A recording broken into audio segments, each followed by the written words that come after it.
Peggy 18.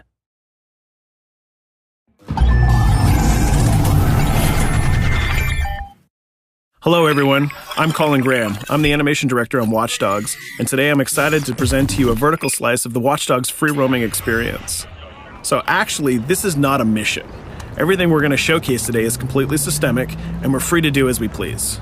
We start off in the wards, the low-income district of our interpretation of Chicago. When creating the world of Watch Dogs, we wanted to stay true to the city and give a unique flavor to each and every neighborhood, not only in terms of the architecture, but also in terms of the people that you'll encounter and what is happening in their day-to-day lives.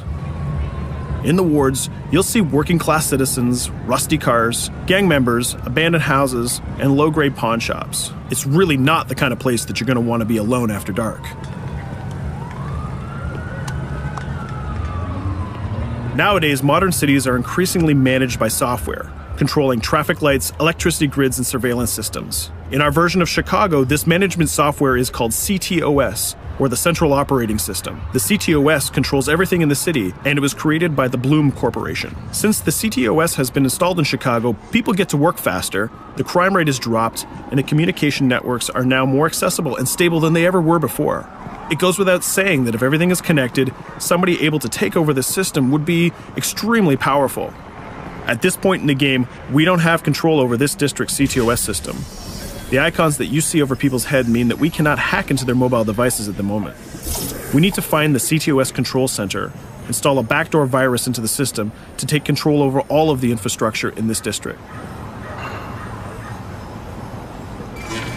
There it is, the CTOS control center.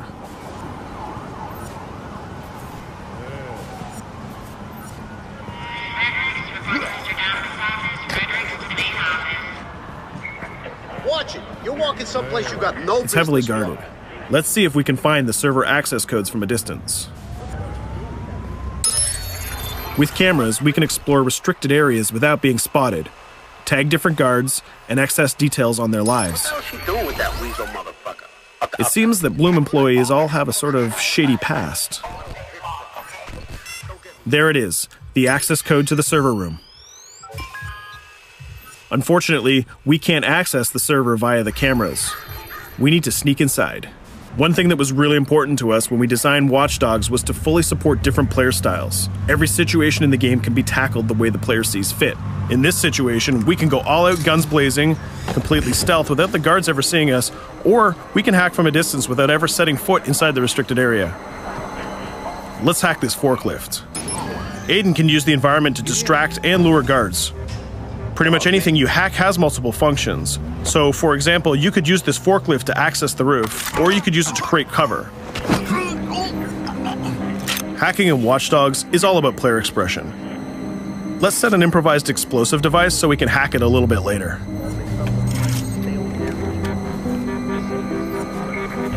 You'll also notice Aiden's low-profile stance.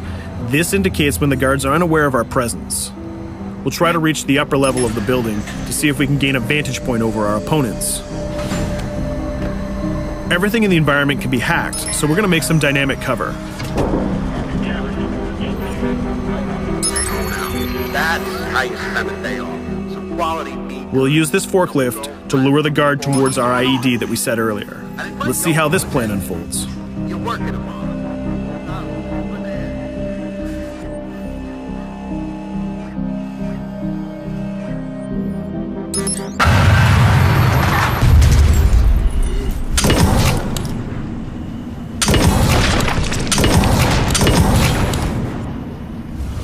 What you just saw is called focus.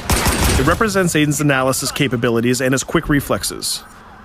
This gives the player more time to combine core game mechanics together, such as shooting, hacking, and driving, in order to handle more complicated situations.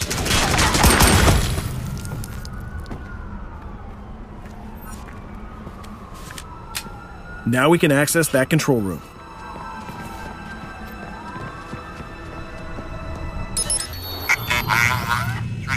Drop 2, 5.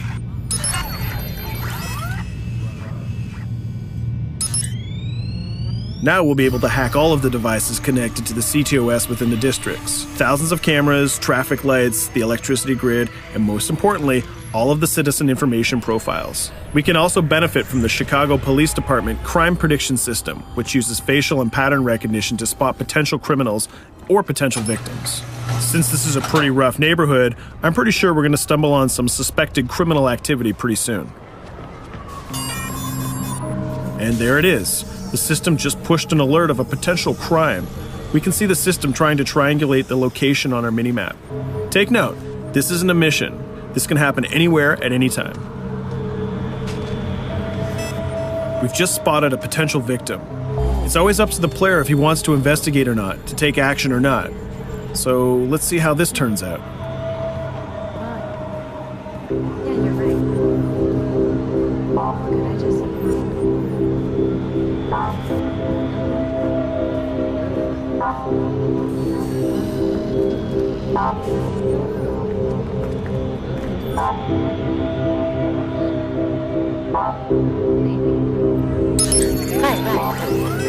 You think you're leaving me? Huh? Jesus, I told you to stay away from me! You belong to me now. Get it? You better leave or I'll call the cops! I'll fucking kill you, goddammit. Get off! Yo! That was close. Good thing that we intervened. We managed to prevent the crime, but we triggered a chase. From here, the criminal's behavior is unpredictable. He can try to get away, shoot back at us, surrender, or call for backup.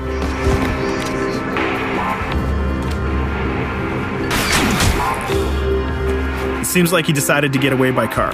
Let's chase him down. In Watch Dogs, we have a wide variety of vehicles. Each one of them has their own unique properties and handling. Let's see how we can use the CTOS to our advantage to neutralize this criminal and leave the cops to deal with him later.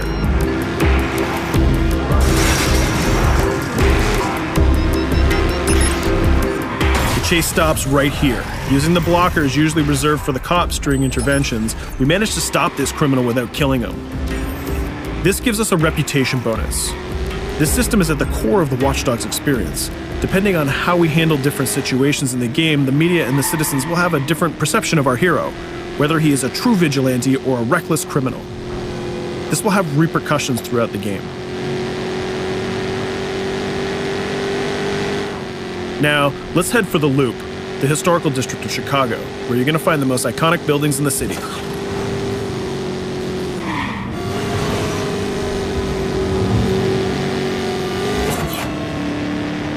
We're going to go to a gun shop to see what arsenal is available for players. The economy is a big part of Watch Dogs. Players will be able to grow their arsenal with weapons and craft their tools in order to increase their power and their hacking abilities.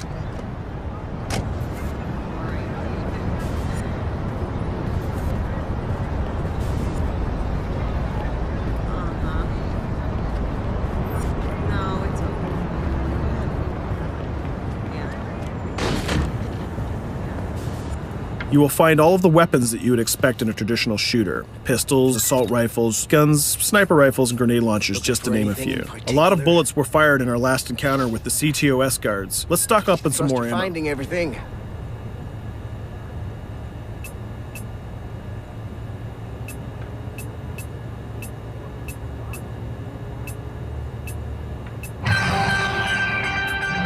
As we mentioned earlier, the media keep track of your actions and the citizens are going to react according to the perception that they have of you. Here, the media is reporting a crime in which you are the #1 suspect. The gun shop owner recognized you and decided to trigger a silent alarm to notify the police. Copy that. Possible wanted suspect presumed armed and dangerous. Police are now trying to locate the source of the threat using the surveillance system in the city, represented by the yellow circles on the minimap. Come in, PH3.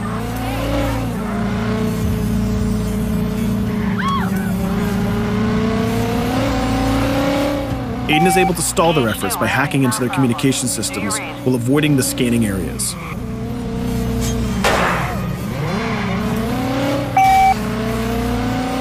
PH units, do you copy? Repeat, squad to all PH units. Once they've lost our trail, we can go back to our activities.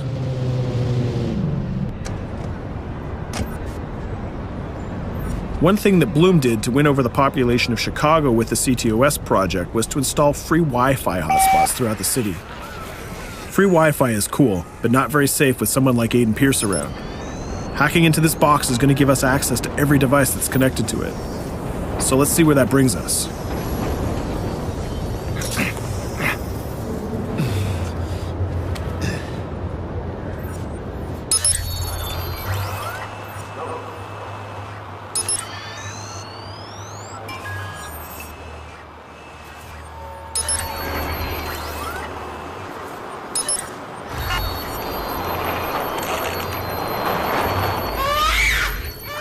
We just hacked into the webcam of a laptop. It seems that we're in the apartment of a mother and we can hear her baby crying in the background.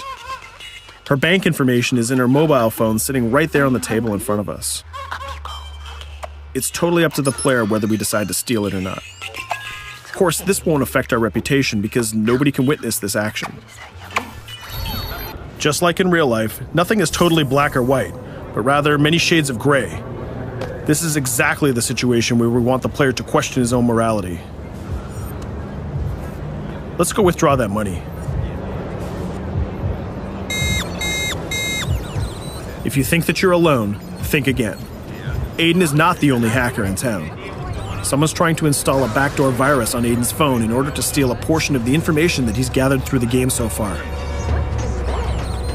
First, we're gonna have to reach the area where the signal is coming from.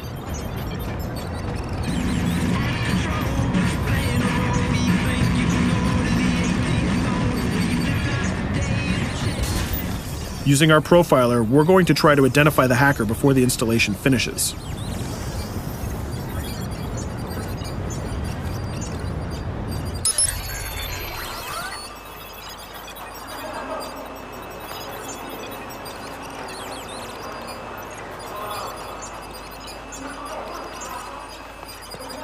There he is. In Watch Dogs, things aren't always what they seem to be. This is actually another player that seamlessly came into our single-player experience. Let's not let him get away with this. We're going to teach this guy a lesson.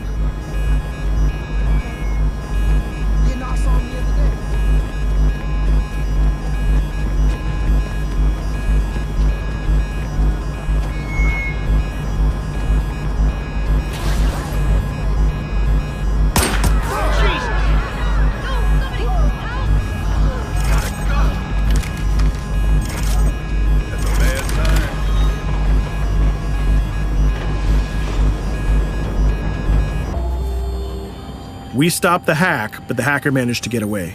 I don't know about you, but we can't let this pass by. We need to retaliate. Using the grid, let's see if we can find that second player. There he is. Let's enter his game seamlessly.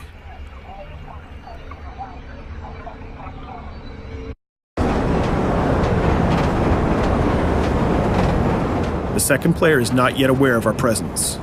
If we act carefully, he might think that we're one of the many NPCs in the city.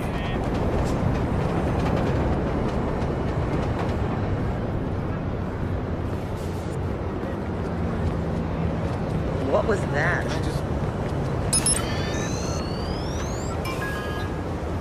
So let's find a place to hide and start hacking. What's going on?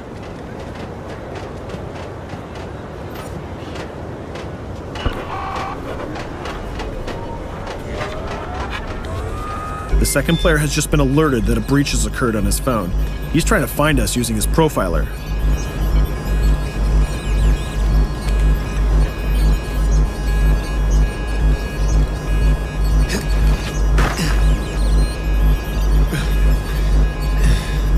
He's dangerously close. Let's hide in the car. We're spotted. Let's get out of there.